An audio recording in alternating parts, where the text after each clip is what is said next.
Hi, my name's Phil. I like talking about politics, and in many ways, of course, Brexit has been fairly muted in 2020. Not on this channel, of course, but in general. Not only did COVID take centre stage, but there was a concerted effort on the part of some Europhiles, Remainers, Rejoiners, whatever we are now, to let the Conservatives own the Brexit mess. But there have been rumblings in the last few days. The Brexiteers are seeing what's coming and they're getting their excuses and their blame games started. And so those who opposed Brexit are also getting ready to shine a spotlight on whose fault exactly it is. And in this video, I'm going to be discussing some of the things that are being thrown about by Brexiteers, the hills that they may wish to fight on in 2021. But first, if you'd like to be notified of daily news and politics, please subscribe to the channel and click the bell notification icon. So there's to be an announcement about Brexit this evening. All the talk was, as I discussed earlier, Boris Johnson saying that the talks were over and it was all France's fault. But then yesterday he folded on the outstanding issues over fishing rights. It looks like there is no longer an issue there. The EU and the UK have agreed to terms. But fishing, of course, had very little to do with Brexit or a Brexit deal. It was just a handy distraction. Agreeing to sensible terms on this may suggest that Boris Johnson will also back down on the genuinely outstanding issues. Maybe he won't. He hasn't really got very much time yet. It's rapidly draining away. But if he doesn't intend to back down on common rules and remedies, why back down on fishing? But we'll have to wait for the announcement, I suppose. And if the announcement isn't conclusive, it's just another holding announcement. We've had plenty of those. We'll just have to wait till later this week because come what may, Brexit is about to enter another phase, deal or no deal. Brexiteers are getting ready to absolve themselves of blame for what they know is to come. So, to set the scene, I'd like to go back to an exchange in Parliament from last week, on COVID, actually. Keir Starmer, the Labour leader, was setting out the consequences of Boris Johnson's feeble efforts to shore up the tier system of restrictions. Hindsight, cried out a Conservative MP, who wasn't really paying attention, to which Starmer stopped and responded that he was talking about a prediction for the future. He said, I'm talking about what's going to happen in a couple of weeks. Now, why bring this up? Because this is about how Brexit is going to go down. If Boris Johnson announces that we will be exiting the transition period at the end of this year without a deal, as was widely expected, don't know, a little bit of a googly was bold last night with backing down on those fishing rights, we'll have to see. But we are going to see what the government do about Brexit in 2021 will mirror fairly closely what they did with COVID in 2020. After all, remember, promises, we're only going to get upsides, there's not going to be any downsides, all that's going to rear its head again. Everyone connected knows what's going to happen. I said earlier today, there's no sign of Brexit groups eagerly anticipating 2021. They're all furious about it. Absolutely fuming. We've left the EU. And now we're going to be leaving the customs union, the single market. It's what they all said. Well, they all said wouldn't happen. We won't leave the customs union single market. Only a madman would do that. That's what they said before the referendum. After the referendum, they all said, oh no, we've got to leave the customs union single market. I mean, that'd be ridiculous staying in those. Johnson, Gove, Baker, Rees-Mogg, Farage, all of them said that what is about to happen is what must happen. So they should all be delighted. They all publicly backed the withdrawal agreement and have all backed leaving the customs union single market. On January the 1st, 2021, actually in this country technically 11 p.m. on the 31st of December 2020, the UK will be in a situation which they all have called for. So why are they so mad? Why are they so angry? Why are they trying to sling blame around instead of fighting one another for who gets credit? And in anticipation of the expected no-deal Brexit announcement, which may or may not occur, Brexit supporters began by trying to convince everyone that actually this is the fault of Remainers. If Remainers had backed May's deal, then we'd have a deal by now. No, there's a couple of things here. All of those people saying that argued against May's deal themselves. They didn't support it. The Tory Brexiteers in Parliament also voted against it. They're on record as voting against it. All the commentators we're on record as saying that May's deal was terrible. We should bin it. The second thing is that it wouldn't have got us a deal either, because the government have been full of committed Brexiteers all year, and they haven't even agreed the basics of a free trade agreement. Yes, people may say we're really, really close, but it doesn't matter how close you think we are. 98%, 99%, 99.9% towards a deal. If you don't get 100% of the deal, you don't have any of the deal. May made a point of splitting her cabinet between Remainers and Brexiteers, albeit that some of the Remainers were pragmatic Remainers rather than actual Europhiles, so still always had a bit of a Eurosceptic majority in her cabinet, but it was a Conservative cabinet after all. But it was still an attempt to represent all sides. No such balance in Johnson's cabinet. His one and only criterion for being appointed to his cabinet is blind loyalty to not just Brexit, but the hard Brexit course.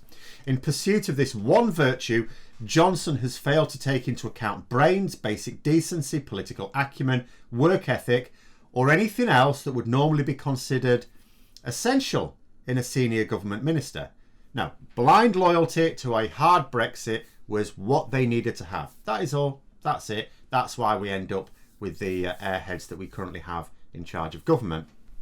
In addition, if Remainers had any control over any part of the process over the last few years, we would not have left the EU.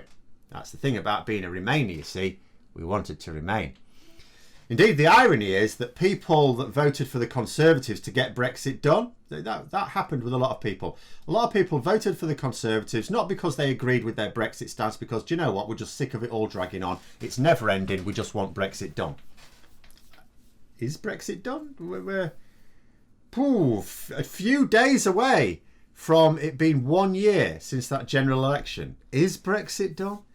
Is the announcement that we're going to get this evening that Brexit is done? No, of course not. You know, it doesn't matter what Johnson announces. If he announces a no deal, Brexit's not done, clearly. If he doesn't announce a no deal, it's just a holding statement, Brexit's clearly not done. Even if he says he's agreed to a deal, still not done. But it could have been done if people had not voted Conservative like they did, if the balance of power in Parliament had remained much as it was before the election, I accept it couldn't possibly have been any better than that, we would have got Brexit done, because the bulk of MPs represented parties committed to another referendum with Remain as an option in no more than 9 months. 9 months has come and gone. Would have been done already and dusted, finished. A different general election outcome, or no general election at all, would have been better, and that referendum would have already taken place. The result overturned, Brexit kicked in the knackers and left for dead. Besides, the idea that May's deal was a soft Brexit is a delusion available only to those who didn't read it.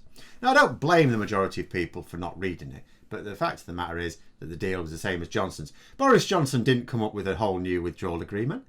It was the same one. It had taken some time to come up with. He didn't come up with it in like 5 minutes.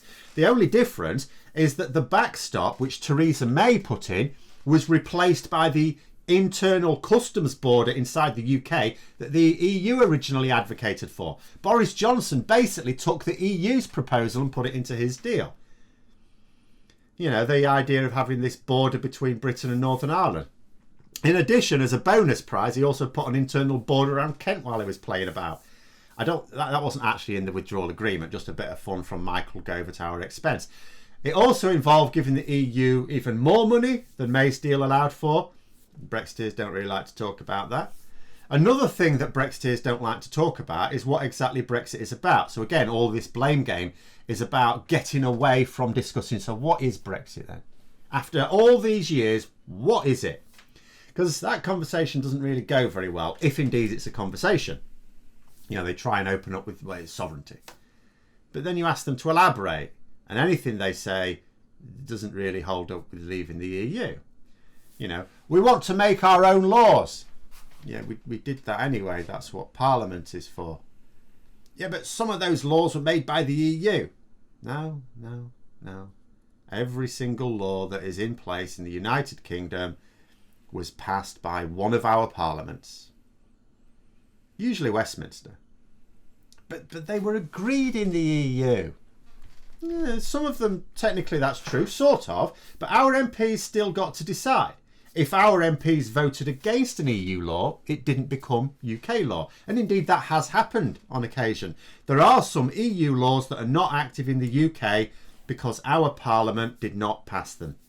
Shouldn't happen. I think it's naughty. I think, you know, if you want to join a club, you should follow the rules. But it did happen. And some of our laws are still going to be agreed by the EU in the future when we're outside. You know, if we ever want to get a trade deal. If we agree a trade deal, who knows, but at some point we're going to have to, we're going to agree to EU laws. That's all there is to it. You know, just like Boris Johnson has already got on his MPs to pass laws that Donald Trump wanted for the US trade deal, that's already done. Just like he's going to be doing for the laws agreed to get the Japanese trade deal. In order to implement that, we're going to pass laws that are decided elsewhere. Everyone has to pass laws in order to implement trade deals, from the highest to the lowest. So what else was Brexit about? Getting trade deals. We had those in the EU. Yeah, but we didn't have one with America, did we? No. How's that going? We're now in the bizarre situation that our Brexit government has to boast about getting carryover trade deals that are carbon copies, or worse than the ones we had as members of the EU. But they're our deals. Not really, because all we've done is copy and paste them, haven't we? Sometimes, like with the Japanese trade deal, Japan has taken out a load of benefits for us and inserted a load of benefits for them, you know. So Brexiteers like to avoid talking about what Brexit actually is at all costs. The conversation goes very, very poorly for them. So instead, they're going to turn to whose fault it was. Does seem odd that we should live in a time when Brexit would be blamed by those who campaigned and voted for it on those who campaigned and voted against it. But that is the dystopic nature of politics in Britain these days. Finally, don't want to throw out any more major speculation when we're going to find out something maybe this evening. But there is an announcement due in a few hours. If Johnson does announce a no-deal exit from the transition period, there is a hypothesis that this may not last too long and that he would seek a deal next year. Albeit a deal that will, of course, be on even worse terms for us, the UK, than would be the case if we agreed it now, because we'll be in a weaker position. But Johnson won't mind that. He can still gain. There is a way for him to gain politically from no deal now, deal January, February. But I want to wait for the announcement before I go off on a tangent there. Until then, hope you found the video interesting. If you did, don't forget to click the like button. If you'd like to support the channel further, please also click the Patreon link for details. And until next time, I'll see you later.